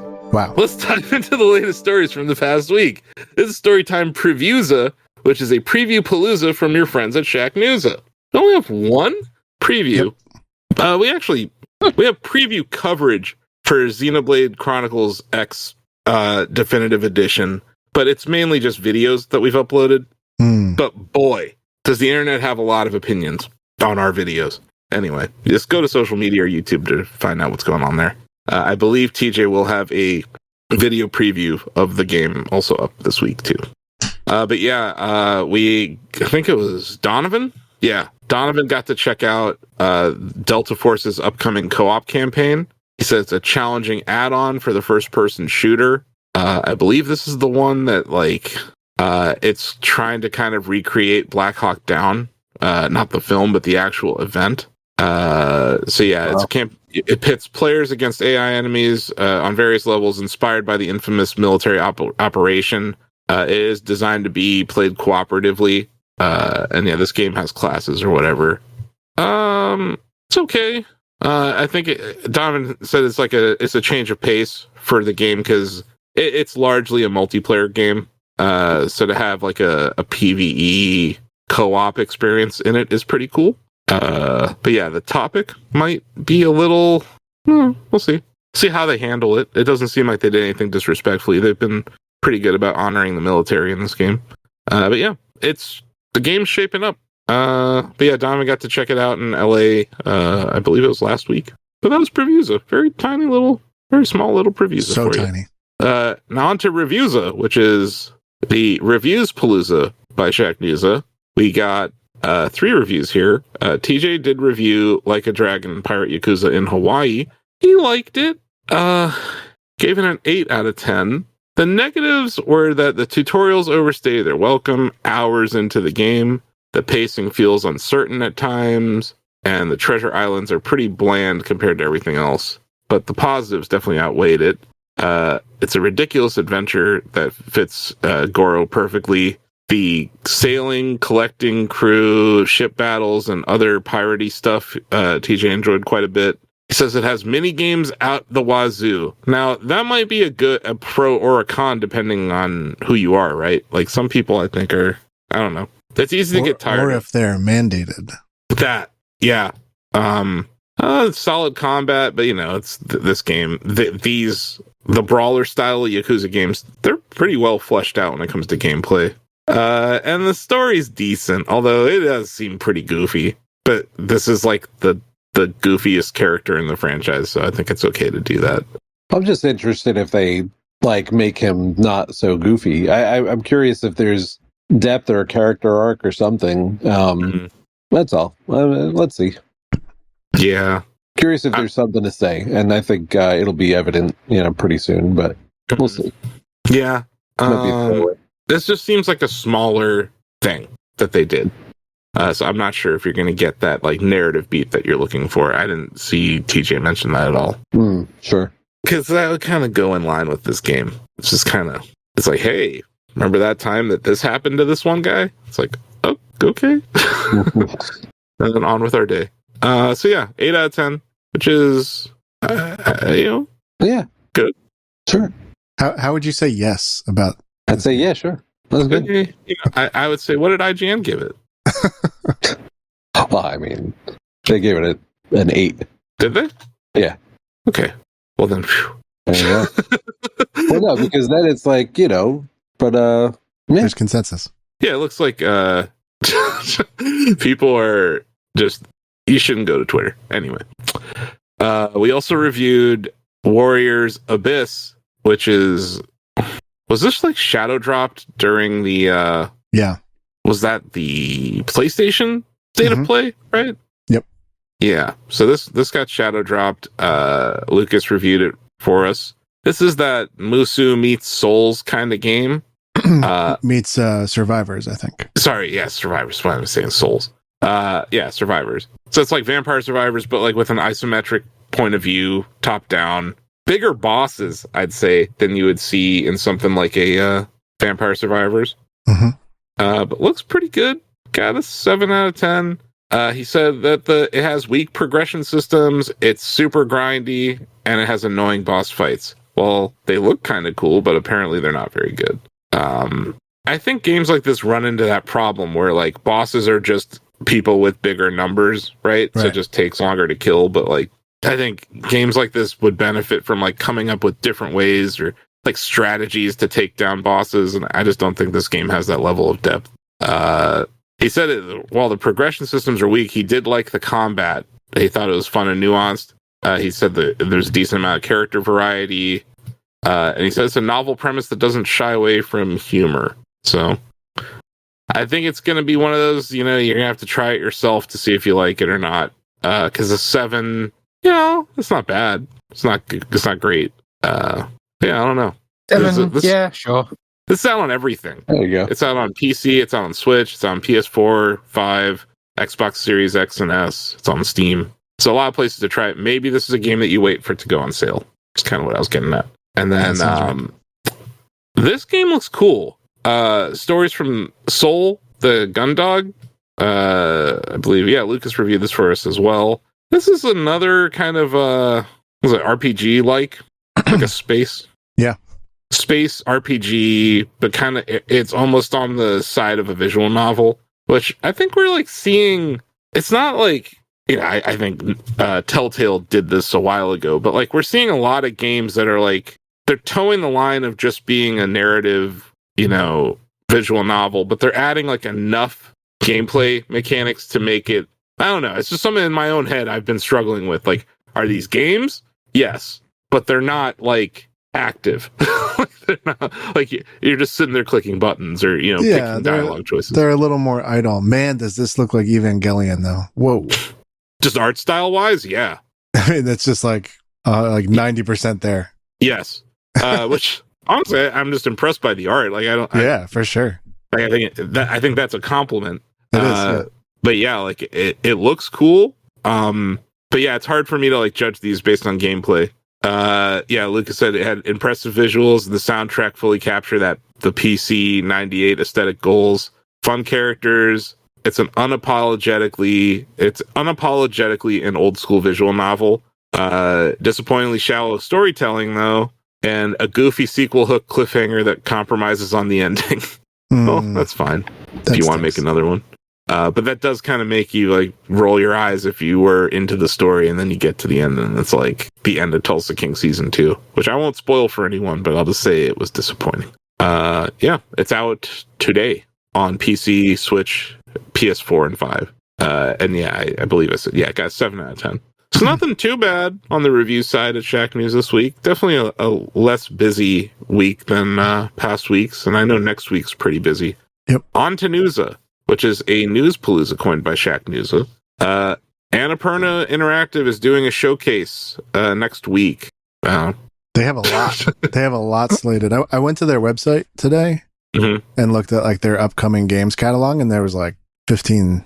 Yeah, Wander Stop, Skin Deep, Wheel World, Far Away, Lush Foil, To a T, Morsels, and more. Yeah, there's gonna be a lot there. This company's kind of been under fire though, because didn't they have all of their staff resigned after a fight with their the leader? That sounds familiar. Yep, that was in September of last year. So we'll see. I'm sure a lot of these deals were already in place when that happened, so we'll see what goes on there. And then, a game that we mentioned here, Ironwood Studios and Kepler Interactive launched this cool sci-fi roguelite driving game a year ago called Pacific Drive, and it has sold 1 million units since launch. Congrats. Yeah. Congrats. That's a lot for that. Yeah, that's a lot more than I would have thought. And they got this deal for a TV adaptation, John. Like, they're doing really well. Cool. Nice. Yeah. I'd say that's a home run for a studio's like first real effort. Yeah. I have some friends over there, so I'm happy for them. Congratulations. Storytime Industruza, though. This is the industry news palooza brought to you by Shack News. And we had a little bit more industry news this week than we did gaming news this week. I think a lot of the gaming news got out in the last few weeks because we had that PlayStation State of Play, and then we had the Xbox Developer Direct, and then Nintendo has their head in the sand. It doesn't look like we're getting a February Direct, does it, guys? No. Nope. There are all those really confident people on social media who are, we're definitely getting a February Direct. It's like, no, we're not. I don't think we're getting it. There's like 5 more days where it's possible, I guess. That's not happening. Yeah. I'm just going to go on a limb and say that's not happening. I think the next Nintendo Direct is the Switch 2 one in April. Anyway. But on to industry news, brought to you by Shack News, Unity stock. We're recording this on Thursday, February 20th. Unity stock was up 30% today. That's a lot. And it wasn't because they were profitable. They just had a smaller than expected loss for the quarter, and they did beat on the revenue side. So the stock closed yesterday, Wednesday night, at $21.68. It closed today, Thursday the 20th, at $28 a share. So if you bought for a day, you made 30%. So it wasn't all good news. Are the wounds caused by the like the licensing? Mm-hmm. You know, whatever that was like a year and a half ago. Have they recovered fully from that? It sounds like. When you say recovered, do you mean financially, or do you mean? I think I mean PR, and also like with the user base. Like are people using Unity again, and like we trust them. I would say that Unity faces a lot of headwinds because there's Godot out there. There's all these AI platforms that are kind of being spawned. And yeah, they pissed off a lot of people with the whole royalty mandate or whatever they were going to do, which they did fire their CEO over it, and they did walk back a lot of it. But I don't think, to answer your question, I don't think all the damage has been repaired. Because you're talking about a stock that in January of 24 was at around $40 a share, and it bottomed in August of last year at around $13, $13.90. It's currently at 28. So it's about halfway to recovering from a stock perspective. But I don't know about... I know a lot of devs that have just kind of sworn off of Unity. Sure. Because of how they treated their loyal users. So I don't know. That's a good question. But I think I think what the market's telling us is the stock had been beaten down too much, and things aren't as bad as they could have gone. I think getting rid of John Riccitiello when they did was probably a smart move, and that probably helped to what you were talking about. But yeah, congratulations if you've been holding on to Unity. You had a good day.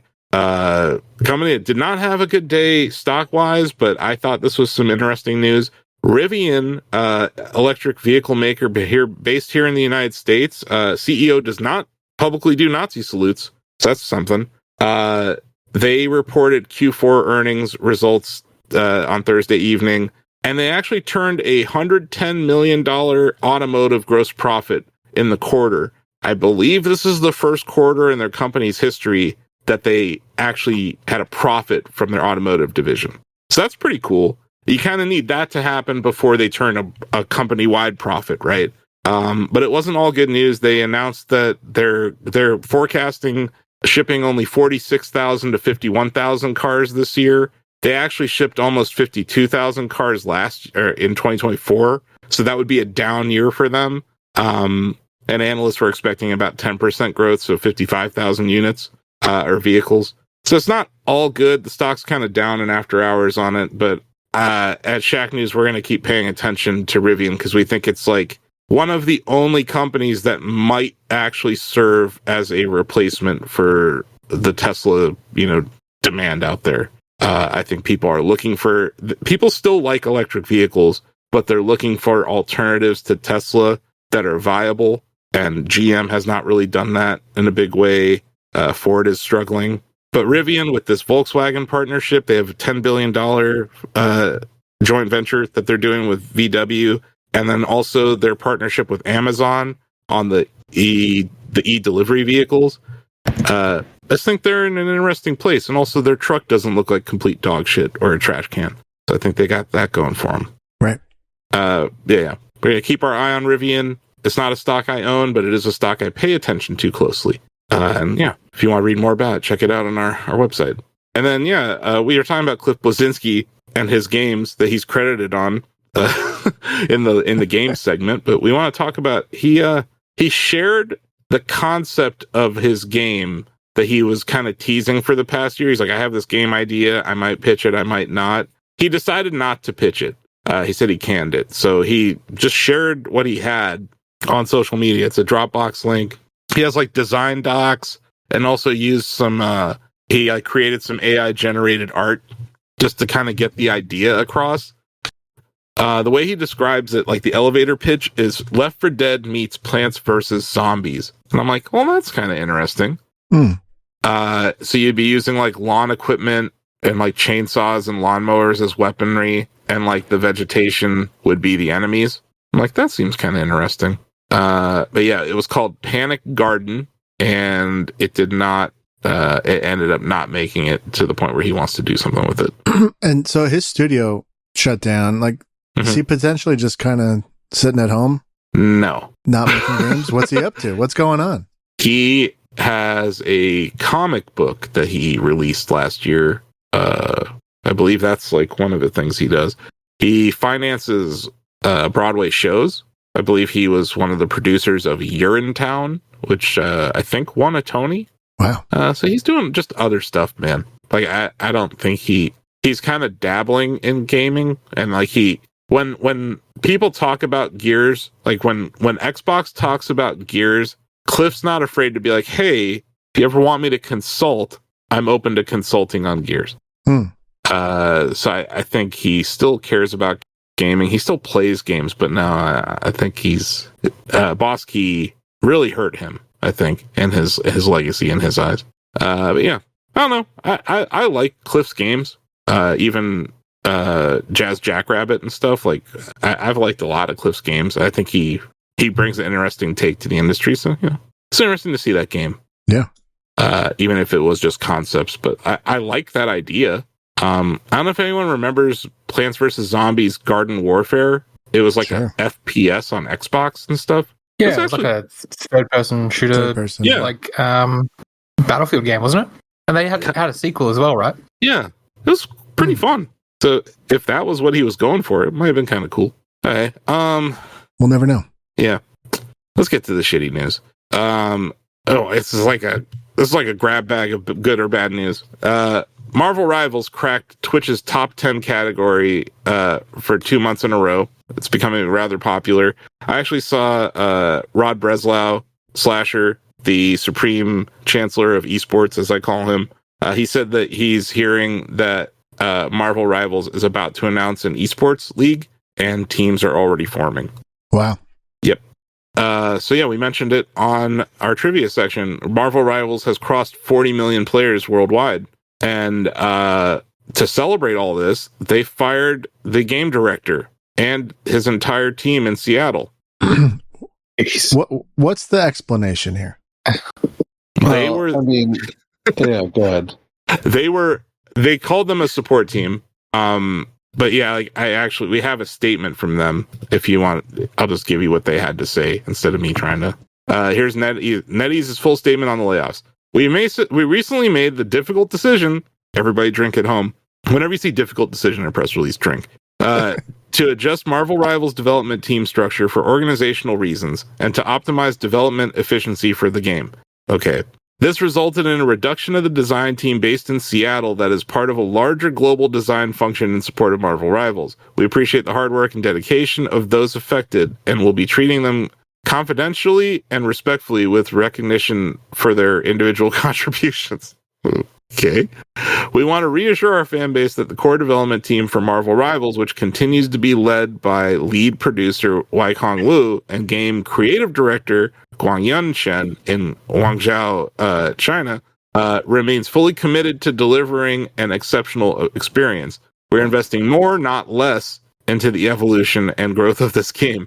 We're excited to deliver new superhero characters, maps, features, and content to ensure an engaging live service experience for our worldwide player base. That didn't seem to address why they fired anybody. No. Well, it didn't address why they fired, and that sucks. I mean, they're super successful, obviously, what's happening, but I think it's bigger. I think this is about it's about a Chinese company not wanting to be in America. Like, I mean, that might be it. I was reading something like that about something about that today. Yeah. That NetEase, this might just be a bigger divestment for them from the States. Also, the lead development team, like they said, it is based out of China. We know that like most of the push has been from China, and we're talking about like not only the development but the actual like rollout, the support, the kind of soup to nuts. So it doesn't really excuse anything. Obviously, look, we don't know. That's not a great reasoning. Like they didn't give a reason, like you said. But if people are caring about the game, like it seems like there's continuity there. If people are caring about the people who are based out of Seattle, it just sucks. It's like another thing where it's like it's just like it's just opaque. We don't know why. It's just there's this meme, and it's like game succeeds, game fails, and like both paths lead you to being laid off. And it's just like the games industry has a problem, man. Like it has a systemic problem with how it treats people that make their games. And I think that team probably did a lot in Seattle to get it off the ground. I mean, you have your game director there. So I'm sure he had something to do with this. But I think we're seeing this. This is just the nature of the business. Like game companies will rotate people off of projects all the time. But like I said, I think this is bigger. I really think this has to do with Chinese companies really reconsidering how they engage with America financially. And I think that we'll probably hear more about that in the future. But it is just, I thought it was pretty shitty that they're like, we're still investing, but we had to lay off all these people. It's like, something's not adding up there. But yeah, it sucks for everyone who got laid off. And it's a great game. And I hope the people who are still working on it continue to get to work on it. And I hope the people who got laid off find something else to do that will be more rewarding, because I'm sure they worked really hard. And like, just sucks. Didn't it make like 160 million or something in the first? 130 million. Yeah. So Not enough though, apparently. Not enough. No, and that's why I go back to what John and I were saying. Like, I think there's something bigger at play here than just finance. Yeah. Which sucks. But I think that's a risk that anyone look back to what happened with Marvel Snap a few weeks ago or a month ago with the TikTok ban, and there's a heightening trade war globally happening right now, and it's going to continue because it's 2025. We're in a pivot. That's all. I mean, not that's all. It's not. It's pretty severe. I think. I don't know if it's the trade war or if it's like the upcoming, complete revolution of things. I think we're in for a very interesting, kind of scary next couple of years. I think we all see that. I don't know what's going to happen. It's nuts. Yeah. I know one thing. Apple has really got to stop hyping up freaking press releases, because they had this cool animated thing that says, stay tuned, we're going to do something cool on Wednesday. And then it was a fucking iPhone 16e. To defend Apple briefly, lightly, you knew that this was going to be a crappy I thought it was update. an Like, iPad come on, mini. was it going to be Apple TV 3? No. Like, it's nothing. No. I thought it was going to be an iPad mini or an iPhone. So yeah, here we are with iPhone SE. And iPhone, like, I guess why I say this is like, this E series on iPhone, it's literally Tim Cook looking at their inventory and be like, okay, what can we make out of this crap that we don't need? And that's how they make these phones. It's like whatever line they have the most remaining parts from, they just shove it into a phone. They call it try to sell it for $599, which honestly, great entry point to get into the iPhone ecosystem if you really want to. And it has such great support for features like Apple Intelligence. It's just the cheapest entry point to get into the Apple Intelligence ecosystem, which everyone loves. Who doesn't? I can't. No one has stopped talking about Apple Intelligence since it launched. Anyway. Yeah. I got an article coming out next week where I'm going to bury that fucking company. I'm sorry. We are in for a lost decade. I'm sorry. Like, this stock went up on expectations of a fucking car that doesn't even exist. And then last year it went up another 30% on expectations for Apple Intelligence, which is the eighth best fucking AI platform out there. Like, well, it's an integration. It's a hardware integration. Yeah, They're not it's doing all their own the thing. It's a only hardware. benefit is the first party factor. it's a lot of which is branding for something that's just an integration, John. But that's it's Apple. That's Yeah, Apple. but Apple fuck is them. branding. Fuck them. It's not good. It's bad. It's how is Siri still shit? Let's see where it goes. I'm actually maybe I'm an optimist, but You are. I go back to a year ago where you actually liked Vision Pro, and I now still like they didn't Vision even Pro. acknowledge it. They didn't even acknowledge its anniversary. Came and went. I just mean it as far as a computing platform, but as far as Apple Intelligence, I think the integration of ChatGPT is a sign that they're not trying to replace any of the big AI technologies that are out there. They're trying to integrate it with the hardware that is best in class. It's still best in class. There's no doubt about that. So I think there's a bit of yes, I would have loved an Apple car. Yes, I would have loved Apple AI, like properly, created by Apple. Instead, you're getting Apple chipsets. You're getting, redefined hardware, things like that. It's just a different company. That's and the my margins point. say it, man. It's they're not a software company. But it's okay. I'm gonna save it all for my article. You'll write it. Yeah, you'll write it down. I'm gonna write it all down for you, John. I hope you read it. I care about that company. It made me a millionaire. It made me a millionaire, and like I see the next 10 years for that company being almost insignificant when it comes to the tech industry. Like, I just don't see a roadmap that's like, oh man, get excited. This is coming. This is coming. Well, has there been anything super exciting? You're right. It's not exciting. It's a $3.6 trillion. And meanwhile, I fucking hate Facebook. Hate it. Their roadmap is fucking awesome. It's interesting. They're doing all sorts of cool shit. Like, it's more interesting. It's a company half the size, less than half the size of Apple, but they have interesting stuff coming out. So if you're looking for the most interesting company in the world, it's definitely not Apple. No. And that's just fucking weird because it hasn't been for 10 years, though. I know. But it's like, at this point, quit hyping up iPhone 16e. That could have been a press release. That could have been an email. I do think it was just a tweet and a YouTube video. I could diminish it and be like, because I think it was that. It popped up on my YouTube and I'm like, oh, this is what they did. Okay. It's a YouTube video. I'm not even complaining about that, John. If they just dropped that without the hype tweet, I would have been fine. I'd be like, perfectly fine. Right. No, it was the hype tweet. It's like, here's this cool liquid metal apple, and it's spinning around, and Marquez Brownlee tweeted it, and it's like, and then what do we get? What do we get? You get the lower class, which is like, and look, I bought a Macintosh this winter. I fucking love it. It's the best computer I've bought in years. So it's like, there's parts of Apple that are still alive and well. I just don't think they are trendsetters anymore. And I would agree. That's just fucking weird because they trade like they are.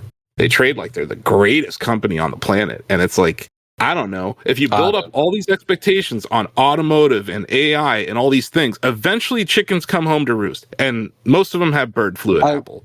I look forward to your article. I think them not being exciting. This isn't news. I don't think them trading. They're not trading on hype for the last 10 years. Tim Cook is he's a boring CEO. He does the job. He made it a $3.6 trillion company as of today.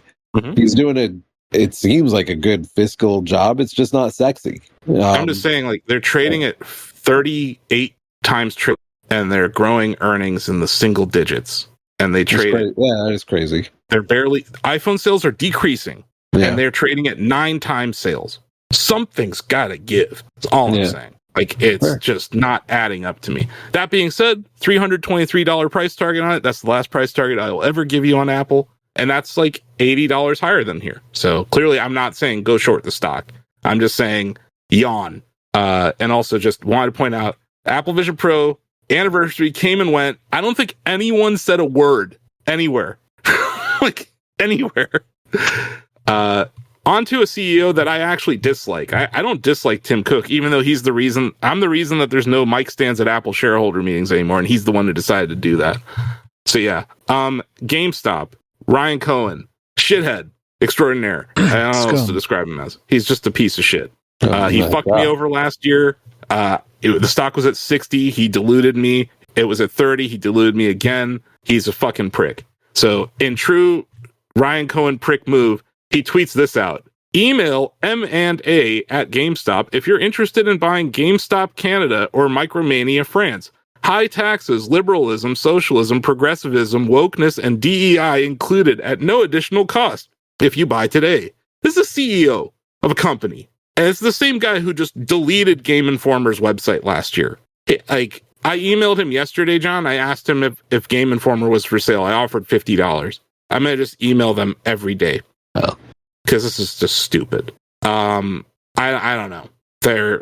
It seems shitty to do this to Canadian people. It's also really shitty to do this to France when France loaned GameStop $50 million during COVID to keep the business up and running. I think it's especially shitty to the people of France to do this when their taxpayers literally gave you $50 million to keep running. But yeah, fuck Ryan Cohen. And we'll see. Like, they closed the good GameStop in Canton, but the bad GameStops are still open. And last but not least, let's end this on another wet fart. You guys remember Humane AI Pin? Uh-huh. Yep. It's over. It's so Did you guys get one? I ordered one. I never took delivery. Okay. So I am free. I sat there and I was like, do I really want to waste the $800 or $600? And then it was like a $35 a month fee for the service. I was like, I don't want to do this. After, like, Marquez, he buried that thing in his review.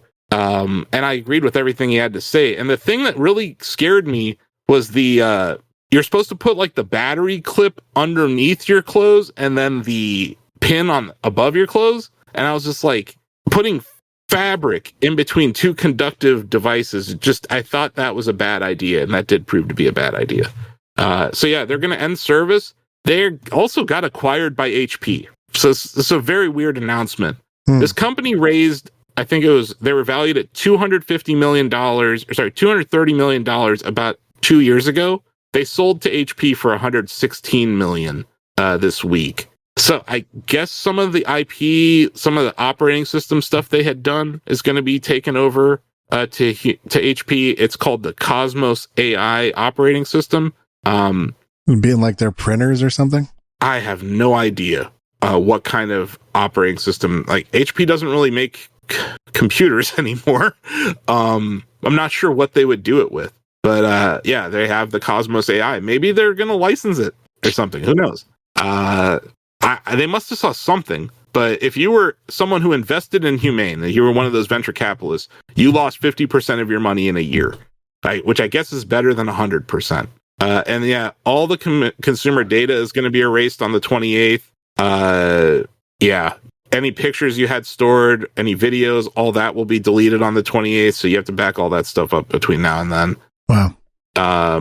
Yeah, you won't be able to use it as a phone anymore. Yeah, it's over. And that's sad. But yeah, it happens. You know, I think there's elements of that device that are cool. I think point of view capture is a cool thing. And once again, I'm going to bring up Facebook here, which is not like me, but here I am. I think Facebook's, my brother was up here for about a month and he has the Ray-Bans from Facebook. Yeah. And he's visually impaired. He's using it as like a be my eyes thing. It's like, hey, what am I looking at? Hey, what am I looking at right now? And Facebook's AI assistant is great at that. So I think that there's something about these AI devices that I do think there will be a place for them in our lives. I just don't know if this form factor for a pin was the right one. I do think something that's mounted to your head that looks at what you're looking at. I think there's value in that. And then, you know, we've seen it with Samsung this year. We saw it with Google last year. We saw it with Apple last year. These like Rabbit R1s and these Humane AI pins, they're kind of being destroyed by the smartphone because like these can all just be smartphone features, right? Sure. But I do think like a device that you use, like I always felt like the AI pin, it should have been like the Apple Watch, right? It shouldn't have been the whole show. Like if all it had to do was like it's certain, things, and it could have used the phone processor for the other work, I think they could have lowered the price, maybe made the battery last longer, So I don't know if this pin thing will ever come back as a form factor in AI. I don't know if having a standalone device like a Rabbit R1 makes sense either, because now GPT is on phones, Google has Gemini. I can't remember what Samsung named their thing, but they killed Bixby. But yeah, I don't know. What do you guys think? Is there any future for wearable AI devices? I can see the glasses. Yeah, sorry, Joe. Go. No, that's like a form factor consideration. As a form factor, I can see the justification for glasses more than anything else, really. I think it's got to replace something that's already wearable. A ring, earrings, maybe like hearing aid, something that we already wear. No one's wearing brooches anymore, so I don't really speak for yourself. I think the Meta, the Ray-Bans being like tremendously hot for a product. I think it was the number one wearable, wasn't it? Over Christmas? I think so. I think it was last year. Yeah, and I have seen a lot of those lately, and a lot being more than Apple Vision Pro, not as much as like, iPads or anything like regular, but more than I would have thought. And I am having conversations, funny enough, with people who wear them like normally. And one of them told me, by the way, I'm just recording the thing, and we were at an event, and he's making a little video or whatever. But my point is, I think that feels like the right form factor, and that's kind of what I think. Like I said with Apple Vision Pro about a year ago, that form factor will work. We're 7 years out from that technology, that MR technology that Apple's showing off to be in that form factor. But I feel like that's where Meta is doing that right now. And it's not as sexy. The OS is not, it's completely different. But I think right now, the Ray-Bans are not visual, right? Like there's no projection going on. Those prototypes that Zuck showed at F whatever last year, or Meta whatever, the Connect, those are AR glasses with AI built into them. And I think that is going to be this like holy crap moment for technology, where it's like, hey, yeah, we don't have holographic projectors, but we have a very lightweight head-mounted display that is also translucent or transparent, that also has AI built into it. I think that's when you get to a point where it becomes a device that is a companion to your phone that enhances your phone. It's not competing with it. And I think that's where I also just think closed off, like full occlusion versus transparent or translucent, I think is a big deal in the form factor discussion, John. And I just think Apple Vision Pro being closed off with that creepy freaking eye projection thing on the front, like that's not it. Like it's not. And I guarantee they tested it at Apple with translucent or transparent screens, and the fidelity's just not there yet, right? But like we saw it 8 years ago with Magic Leap, or 5 years ago with Magic Leap. Like we're gonna get there. Right? We're going to get there. And I honestly think Facebook's in the lead. Crazy, but I really think they are. I think they're genuinely in the lead. And there's a little bit of industry news that we didn't mention. Palmer Luckey, his company, Anduril, the founder of Oculus, they just won. I guess they got the contract from Microsoft. Microsoft, they had the HoloLens development. They had a project with the military valued at $20 billion. Anduril just won that contract. So Palmer Luckey has gone from making this VR headset that Facebook acquired for $2 billion to now landing $20 billion head-mounted display deals for a defense company. And if you remember how Palmer was fired from Facebook, this shit is a supervillain origin story. Just going to throw it out there. Yeah. But yeah, I think there's VR specifically has always been niche. AR has always been bigger. But I still think it comes down to a form factor thing. And Apple could take some of the things they learned from Vision Pro and put it into like a Vision Lite or like a Vision Air, right? Or something. And like maybe every single opinion I have on them would change. But I have a feeling that we're going to see something cooler from Facebook first, just based on how they operate versus how Apple operates. Like Apple's like, we have to be secretive about everything, except everything leaks now.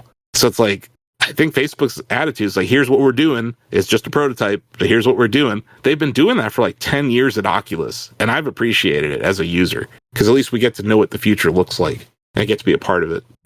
But anyway, my God, that's it. We did it.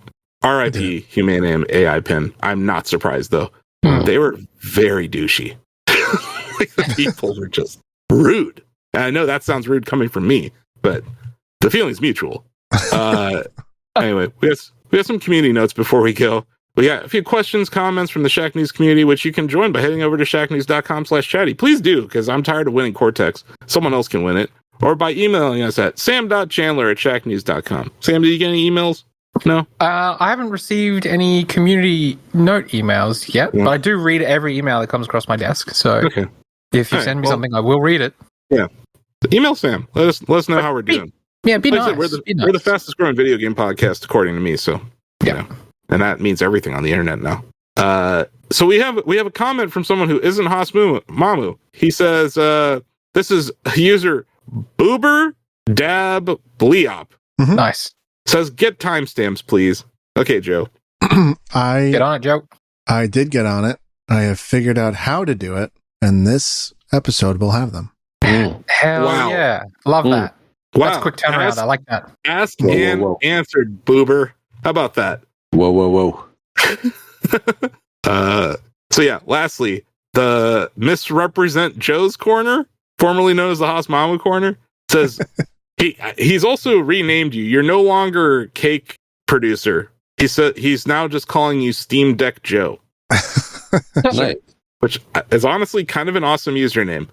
I like it. Steam Awesome. Deck Joe. So he says, sorry, go ahead, Sam. No, you go ahead. You go ahead.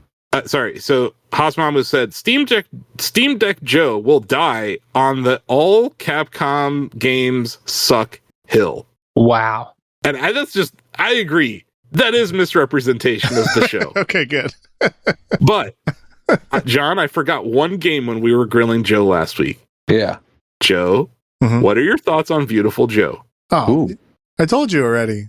No, I think you didn't tell the folks at home. I didn't tell the folks at home. I've never played it. I don't know. It has your name in it. It's a common. Just say you like it.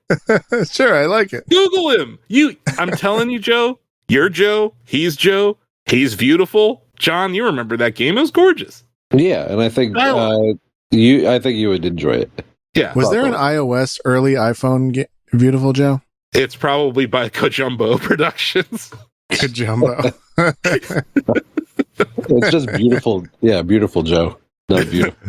Yeah, not beautiful, just beautiful. Anyway, It's a GameCube game. It's a different era, but man, I think it stylizes all hell. It's a nice side-scrolling game. I think you'd like it. Anyway, I disagree with Hasmamu there, although I think Steam Deck Joe is going to stick. Yeah. That's a badge of honor. Steam Deck is the finest console I've ever owned. My God. The finest console you've ever owned? That's crazy. My God. That is the most insane sentence. You just keep coming up with crazier shit every episode. This handheld PC is the best console. Come on. It's the best PC you've ever. Words have to mean things, man. I'm comfortable with that plus up that you just gave me. It's the best PC I've ever. Sure. Yeah, it's a handheld PC. And I agree it's with the that. best gaming device was the important opinion that that is getting lost in the semantic. Game Boy Advance SP is better. Yeah. Yes. I'm sorry. Okay. Sorry. Also Nintendo Switch. Big fan. But I like the Switch too. Do you like the Switch 2 or do you also like the Switch? I don't know yet. Yeah, that's the question, isn't it? Yeah. Anyway, let's get out of here, guys. So that's it. That's the show. Subscribe to us on your podcast app of choice. We're now going to have timestamps probably on the YouTube video. Yeah, shout out. If you've discovered us on YouTube in the last few weeks, either through WWE content or Xenoblade Chronicles X content or whatever, we're happy to have you here. This is a weekly podcast. And yeah, if you can share or review us or give us an old thumbs up or a sub, we would appreciate that. And then, yeah, tune in every Friday for more Shack Together. And that's it. That'll do it for the show. Thanks, guys. Sweet. Bye. Bye-bye. We'll see you. Bye. Bye.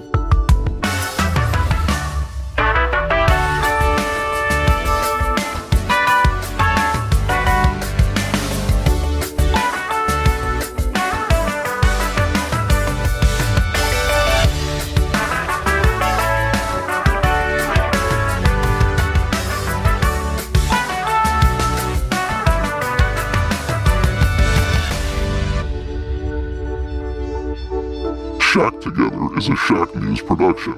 Shack Together is a Shack News production. Shack Together is a Shack News production.